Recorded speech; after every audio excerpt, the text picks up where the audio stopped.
شروع اللہ کا نام لے کر جو بڑا مہربان نہایت رحم والا ہے۔ یاسین، قسم ہے قرآن کی جو حکمت سے بھرا ہوا ہے۔ اے محمد صلی اللہ علیہ وآلہ وسلم، بے شک تم پیغمبروں میں سے ہو، سیدھے رستے پر ہو۔ یہ قرآن خدائے غالب و مہربان کی طرف سے نازل کیا گیا ہے تاکہ تم ان لوگوں کو خبردار کر دو جن کے باپ داداؤں کو خبردار نہیں کیا گیا تھا، سو وہ غفلت میں پڑے ہوئے ہیں۔ ان میں سے اکثر پر خدا کی بات پوری ہو چکی ہے، سو وہ ایمان نہیں لائیں گے۔ ہم نے ان کی گردنوں میں توق ڈال رکھے ہیں اور وہ ٹھوڑیوں تک پھنسے ہوئے ہیں، تو ان کی گردنیں اکڑی ہوئی ہیں۔ اور ہم نے ان کے آگے بھی دیوار بنا دی اور ان کے پیچھے بھی، پھر ان پر پردہ ڈال دیا تو یہ دیکھ نہیں سکتے۔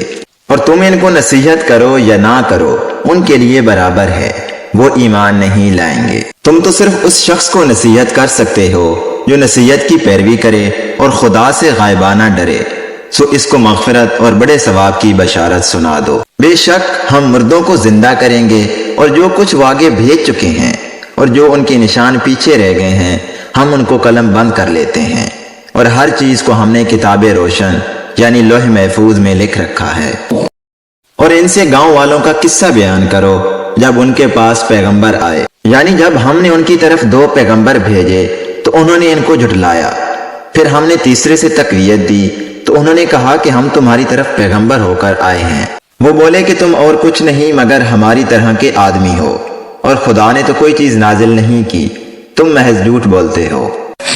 انہوں نے کہا کہ ہمارا پروردگار جانتا ہے کہ ہم تمہاری طرف پیغام دے کر بھیجے گئے ہیں، اور ہمارے ذمہ تو صاف صاف پہنچا دینا ہے، اور بس۔ وہ بولے کہ ہم تم کو نامبارک سمجھتے ہیں، اگر تم باز نہ آؤ گے تو ہم تمہیں سنگسار کر دیں گے اور تم کو ہم سے دکھ دینے والا عذاب پہنچے گا۔ انہوں نے کہا کہ تمہاری نوست تمہارے ساتھ ہے، کیا اس لیے کہ تم کو نصیحت کی گئی ہے، بلکہ تم ایسے لوگ ہو جو حد سے تجاوز کر گئے ہو۔